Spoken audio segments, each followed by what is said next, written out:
अब हमें पढ़ना है बिलोंग। नेक्स्ट वर्ड है हमारा बिलोंग। बिलोंग सुना है आप लोगों ने? पता क्या होता है बिलोंग? बिलोंग का मतलब होता है संबंधित होना। तो बिलोंग के साथ में आता है टू।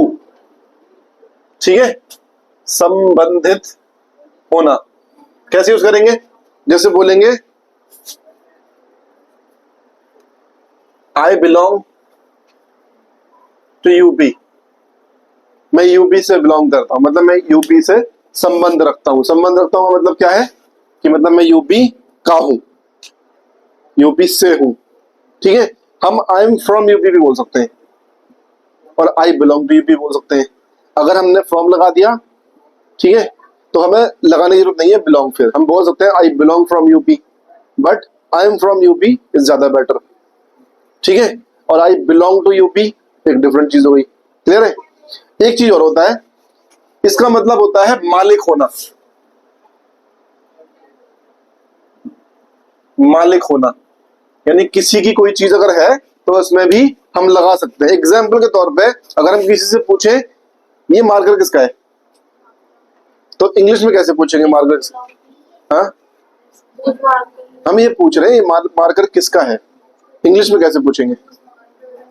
जैसे मैंने बोला who is the owner of this marker. आप बताओ बताओ।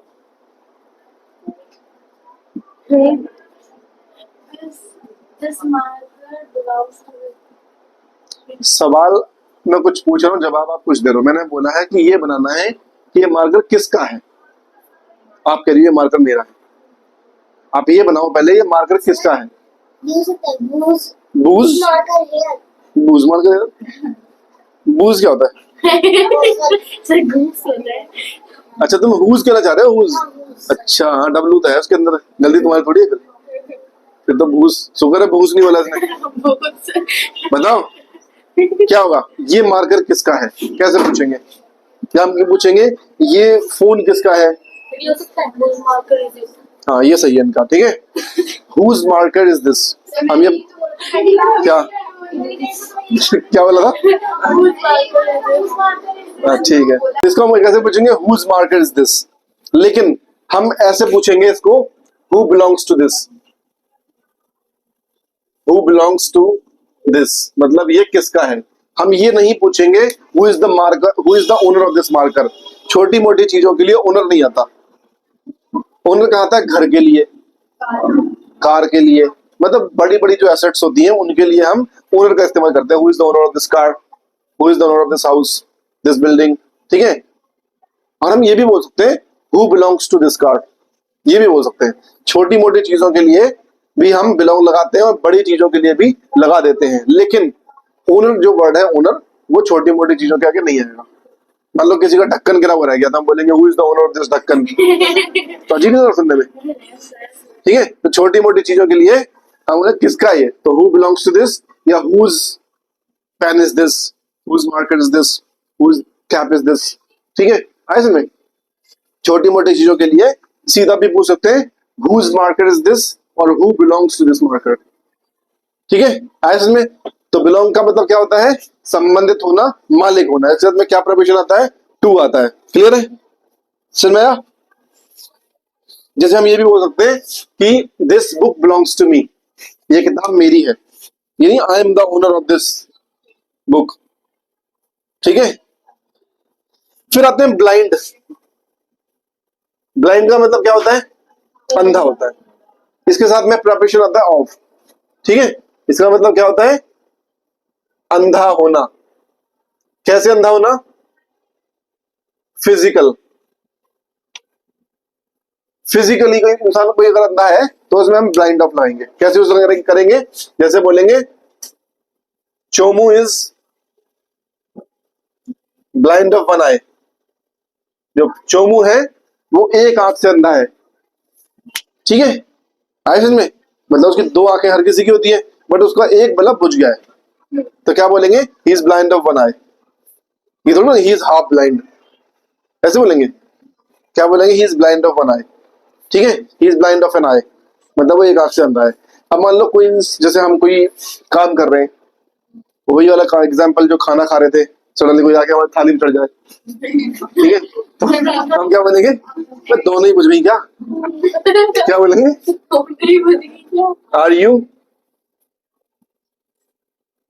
Are you blind of both eyes? मतलब दोनों ही आंखों से अंधे हो क्या? ठीक है, तो उस कंडीशन में भी यही आएगा। अगर हम किसी से पूछेंगे अंधे हो, तो बोलेंगे आर यू ब्लाइंड। ठीक है, ये भी बोल सकते हैं आर यू ब्लाइंड। बट अंधा होना किसी चीज से, एक आंख से अंधा होना, दोनों आंख से अंधा होना, उस कंडीशन में ऑफ आएगा। क्लियर है? सुनाया? कोई कंफ्यूजन? कोई सवाल पूछो। सॉरी, हाँ बोल सकते हैं। हम पूछ रहे कि क्या आपकी आंखें काम नहीं कर रही है क्या? खड़े खड़े तुम थाली पे चढ़ गए, आंख भी बस दिख नहीं रहा क्या? बोल सकते हैं। बट मान लो किसी की एक आंख फूटी हुई है, एक आंख काम नहीं कर रही है, तो आप क्या बोलोगे? आपको ये बोलना है कि क्या तुम्हारी एक आंख खराब है, कैसे पूछोगे? तो वो तो फिर बोलते बोलते हो तुम, ठीक है। पर अगर किसी से ये पूछना है कि क्या तुम्हारी एक आंख से तुम्हें दिखता नहीं है, तो कैसे पूछेंगे? हाँ यही बात, ठीक है, ब्लाइंड ऑफ लगाना पड़ेगा। क्लियर है? फिर आते हैं, एक और ब्लाइंड है, ब्लाइंड साथ में टू भी आता है। इसका मतलब भी होता है अंधा होना, बट समथिंग के लिए, ठीक है। मतलब किसी चीज, फिजिकली अंधा नहीं है वो, किसी चीज के लिए अंधा है। एग्जाम्पल के तौर पे, एक आदमी है, उसको जाके बोलो कि तुम्हारा बच्चा हमेशा गाली देता है, तो मेरा बच्चा कैसे गाली देगा? तुमने कुछ ना कुछ किया होगा। मेरा बच्चा तो हमेशा रामायण का पाठ कर देता है, समझा? मतलब वो अपने बच्चे की गलती देख ही नहीं रहा, तो क्या बोलेंगे? He is blind, he is blind to his son's fault. मतलब वो अपने बच्चे की गलती के लिए अंधा है, ठीक है। यानी कि वो उसे अपने बच्चे की गलती नजर नहीं आती है। क्लियर? या हम पूछ सकते हैं, are you blind to your wives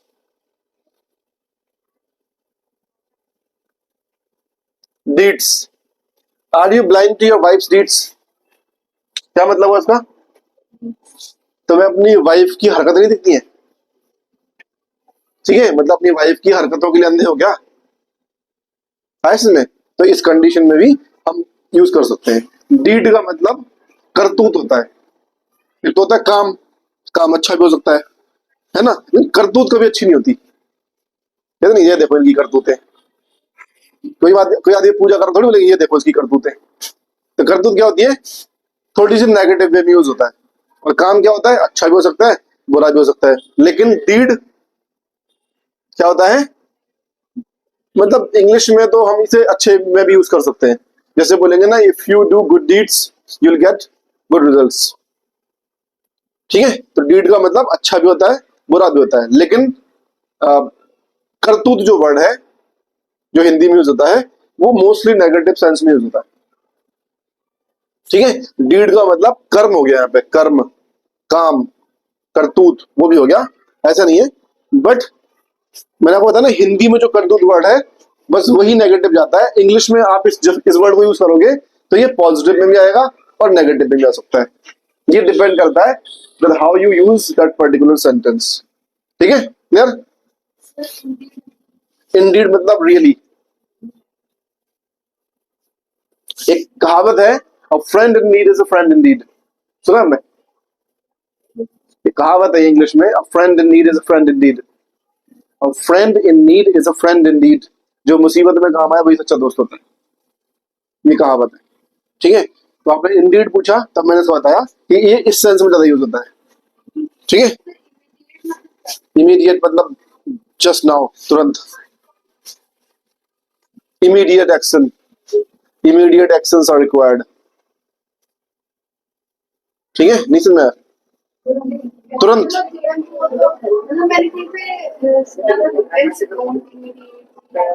don't immediate नहीं था वो, इमिटेट था वो, हाँ वो नकल उतारना होता है। डोंट इमिटेट मी मतलब जैसे मैं कुछ बोलने की कोशिश कर रहा हूँ, तुम उसी को सेम कॉपी करने की कोशिश कर रही हो, तो दैट इज इमिटेशन, इमिटेट कर रही हो। But immediate is different thing. Immediate मतलब तुरंत, जैसे एग्जाम्पल तौर पे मैंने बोला कि बाहर चले जाओ, तो झगड़ा हो रहा है, तो मैं पहले ये नोट कर लूं, जस्ट गो इमीडिएटली, अभी जाओ, ठीक है, ऐसे नहीं वाला, क्लियर। फिर आते हैं, एक और होता है ब्लाइंड के साथ में फॉर भी आता है, सुना होगा, ही इज ब्लाइंड फॉर मनी, सुना है, वो पैसे के लिए अंधा है, वो भी आ सकता है। फिर आते हैं हम केयर। केयर का मतलब क्या होता है बताओ? सबको पता है केयर का मतलब परवाह करना होता है, देखभाल करना नहीं होता, ठीक है। केयर का मतलब सिर्फ और सिर्फ परवाह करना होता है। केयर के आगे जो प्रेपोजिशन लगेगा ना, वो डिसाइड करेगा कि इसका पूरा मतलब क्या होगा, ठीक है। जब हम बोलेंगे केयर के साथ में लगाते हैं ऑफ, इसका मतलब होता है ख्याल रखना, ख्याल रखना, ठीक है। जैसे बोलेंगे, हाँ वही ख्याल रखना अपना, take care of yourself, अपना ख्याल रखना, take care of yourself मतलब अपना ख्याल रखना, अपनी परवाह करना नहीं है यहाँ पे, अपना ख्याल रखना। जैसे बोलेंगे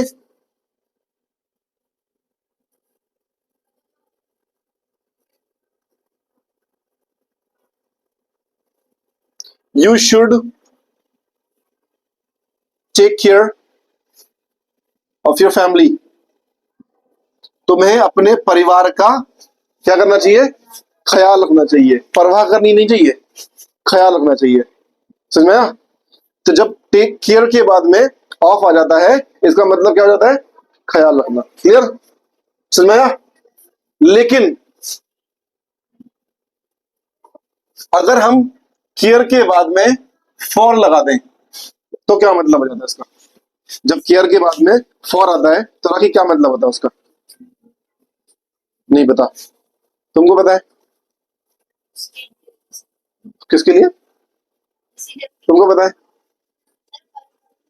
परवाही, हाँ शी इज राइट। इसका मतलब होता है परवाह करना, परवाह करना मतलब ख्याल रखना नहीं, परवाह करना। यही सुनना चाह रहा था, कोई तो पूछे वाली चीज, शुगर ने पूछी, ठीक है। जैसे हम बोलेंगे आई केयर फॉर यू, मैं तुम्हारी परवाह करता हूं, ठीक है। या फिर she never cares for anyone, वो कभी किसी की परवाह नहीं करती, कभी किसी की कदर नहीं करती है, ठीक है। या फिर we should care for our friends, हमें अपने दोस्तों की क्या करनी चाहिए? परवाह करनी चाहिए, समझ में आया? नहीं समझ में आया? सृष्टि ने क्वेश्चन पूछा था कि परवाह करने में और ख्याल रखने में क्या फर्क होता है, ठीक है। परवाह होती है फ्री फंड में, और ख्याल रखा जाता है पैसों में, और उसके लिए फिजिकल लेबर लगती है। एग्जाम्पल के तौर पे, your parents are taking care of you, they are not caring for you, they still care for you, but most of the times they take care of you, it means वो आपके लिए पैसे खर्च करते हैं, they also drop you at schools or institutes, they'll pick you, है ना, इसे बोलते हैं टेक केयर ऑफ, ठीक है। लेकिन परवाह क्या होती है? जैसे मैंने आपसे बोला कि घर संभल के जाना, बाहर कर्फ्यू लगा हुआ है, तो संभल के जाना, और घर पहुंच के मुझे कॉल कर देना, ठीक है। It means I care for you, मुझे आप लोगों की परवाह है, लेकिन मैंने ख्याल का रखा है इसमें,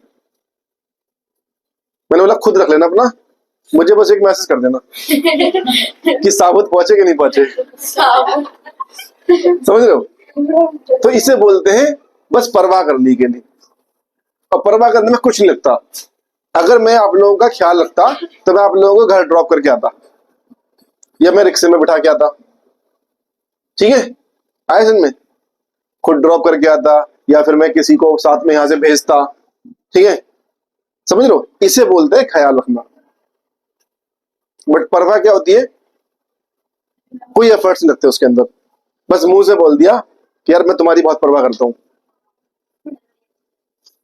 और मोस्टली लोग ऐसे ही करते हैं, पहुंच के मैसेज कर देना, पहुंच के कॉल कर देना। ठीक है, किसी ने बोला यार कि मुझे ना एग्जाम फीस भरनी है, I will pray for you.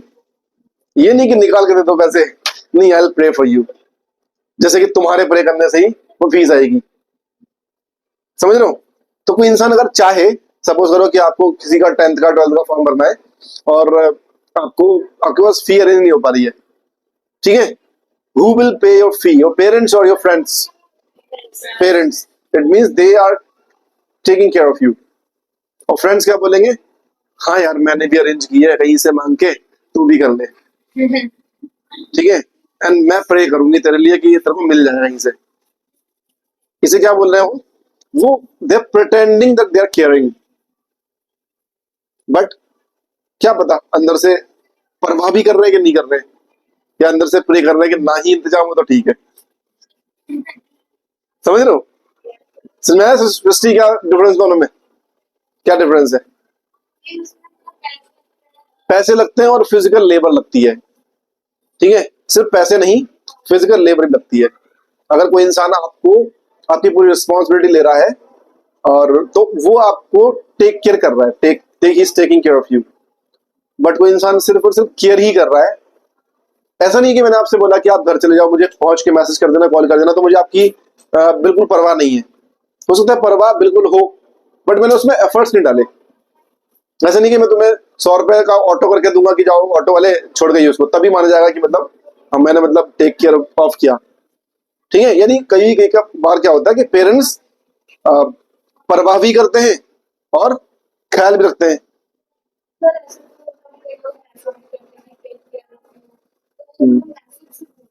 तो वही कह रहा, खुद का ख्याल खुद रखो, हमसे उम्मीद मत रखो। हाँ, वो कह रहा ख्याल रखो अपना, ख्याल रखो, टाइम पे उठो, टाइम पे खाना खाओ, मेडिसिन लो। वो कह रहा अपना ख्याल रखो, हमसे उम्मीद मत रखो। उन्होंने गलत क्या बोला? अगर वो बोलेंगे केयर फॉर योर सेल्फ, अपनी परवाह करो, वो कौन ऐसा बोलता है कि अपनी परवाह करो? हाँ, तो जब हम वो क्या कह रहा है, उसने बोला कि फिजिकल लेबर खुद ही कर लो। इसमें अपना ख्याल रखो, मतलब उसके लिए फिजिकल लेबर किसको करना था? मुझे करना था, बट मैंने बोला खुद ही करो। इसे बोलते हैं take care of yourself. ठीक है, समझ में आया? ये डिफरेंस, हल्का सा डिफरेंस है, ज्यादा डिफरेंस नहीं है। कई बार जो ख्याल रखता है वो परवाह भी करता है, और कई बार इंसान जब परवाह करता है तो वो ख्याल भी रखता है। कई बार दोनों चीजें सेपरेट होती हैं। कई बार कुछ लोग ख्याल रखते हैं, कुछ लोग परवाह करते हैं, कुछ लोग दोनों ही करते हैं, कुछ लोग दोनों ही नहीं करते। वो एक डिफरेंट टॉपिक हो गया, कौन ख्याल रख रहा है कौन नहीं रख रहा है। मैंने डिफरेंस बताया आपको कि ख्याल रखने में और परवाह करने में डिफरेंस क्या होता है। समझ में आया? आपके जो रिलेटिव्स होंगे या फिर नेबर्स होंगे, most of the times nobody likes his और हर नेबर्स। ऐसा मैंने ऑब्जर्व किया है कि लोग अपने पड़ोसियों से खुश नहीं है, क्योंकि पड़ोसी भी उनसे खुश नहीं है। ठीक है, और जो दूर के हमारे रिलेटिव्स होते हैं उनसे भी हमें ज्यादा फर्क नहीं पड़ता है। समझ लो कि वो बीमार है या क्या है क्या नहीं है, तो हम क्या करते हैं, हम उनकी ज्यादा ख्याल रखते हैं कि उनकी सिर्फ हम उनसे क्या बोलते हैं कि मतलब हम फोन करके पूछ लेते कि भैया ठीक हो, यहाँ नहीं तो यहाँ चले जाओ, अरे डॉक्टर ठीक से काम नहीं आपको देख रहा है तो वहां चले जाओ, वहां नहीं तो मैं एक नंबर और दे देता हूँ, वहां चले जाओ। तो वो क्या कर रहा है? वो परवाही कर रहा है, क्योंकि वो ख्याल नहीं रख पा रहा है, क्योंकि वो अपने फैमिली का ही ख्याल रख ले, इतना ही काफी है। समझ रहे हो? कई बार लोग परवाह करते हैं और ख्याल रखना चाहते हैं, बट वो कर नहीं पाते हैं। ये भी पॉसिबल है। समझ रहे हो? तो हमें नहीं पता, लेकिन हम यहाँ पर ये नहीं समझ रहे कि कौन से लोग हमारा ख्याल रखते हैं और कौन से लोग हमारी परवाह करते हैं। हम समझ ही रहे थे दोनों में डिफरेंस क्या होता है, मामूली सा डिफरेंस है। ठीक है, और इसके अलावा कुछ नहीं है। क्लियर?